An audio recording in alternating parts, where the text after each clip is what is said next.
부모가 보기에는 분명 좋은 책입니다. 유명한 고전이고 많은 사람들이 추천하는 책이죠. 그런데 아이에게 건네는 순간 이런 말이 돌아옵니다. 엄마, 이 책은 왜 이렇게 어려워요? 나는 그냥 다른 책 읽으면 안 돼요? 혹시 이런 경험 있으신가요? 많은 부모님들이 문해력을 키우기 위해 어려운 책, 좋은 책을 찾아주시는데요. 사실 아이에게 중요한 건 어떤 책을 읽었는지만큼 그 책을 어떻게 경험했는지도 중요합니다. 저는 고전 읽기가 아이 혼자 책상에 앉아서 끝까지 읽어내는 과정이라고 생각하지 않습니다. 오히려 부모와 함께 읽고 이야기를 나누는 과정 속에서 아이의 생각하는 힘이 자란다고 느낍니다. 고전은 오래된 이야기처럼 보이지만 사실 그 안에는 지금 우리 아이들이 경험하는 감정들이 담겨 있습니다. 친구 관계, 선택의 순간, 욕심, 용기, 후회, 책임감. 이런 주제들은 시대가 변해도 크게 달라지지 않기 때문입니다. 그런데 중요한 건 아이에게 이 책 읽었어? 라고 확인하는 것이 아닙니다. 고전을 읽으면서 부모가 던지는 질문이 아이의 문해력을 키우는 시작이 됩니다. 예를 들어 이야기 속 인물들이 갈등하는 장면에서 이 장면에서 주인공의 마음은 어땠을까? 주인공이 이렇게 행동한 이유는 무엇일까? 만약 네가 이 상황이 되었다면 어떤 선택을 했을까? 이런 질문을 통해 아이는 단순히 줄거리를 기억하는 것이 아니라 인물의 마음을 이해하고 원인과 결과를 연결하며 자신의 생각을 언어로 표현하는 연습을 하게 됩니다. 중학생에게는 이 인물은 왜 이런 결정을 내렸을까? 이 선택의 결과는 어떻게 달라졌을까?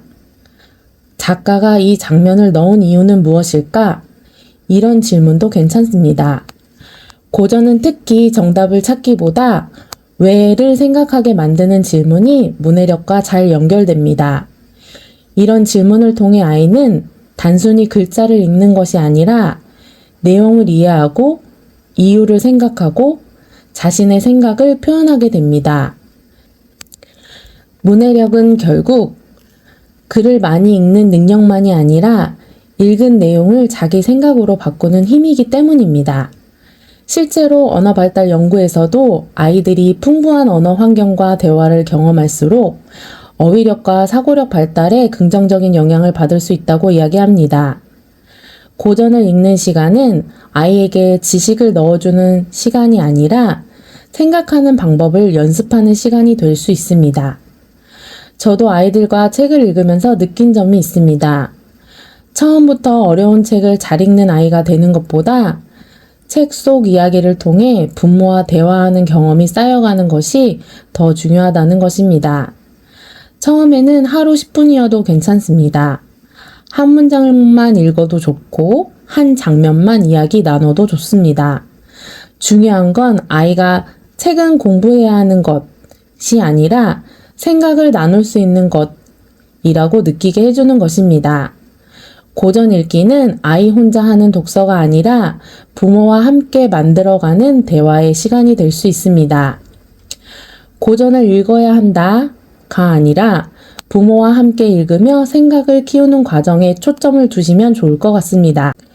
오늘부터는 어떤 어려운 책을 읽힐까 보다 아이와 어떤 책 경험을 만들까를 먼저 생각해 보시면 좋겠습니다. 아이와 함께 고른 책을 읽고 이 장면을 보면서 어떤 느낌이 들었어? 라고 물어보세요.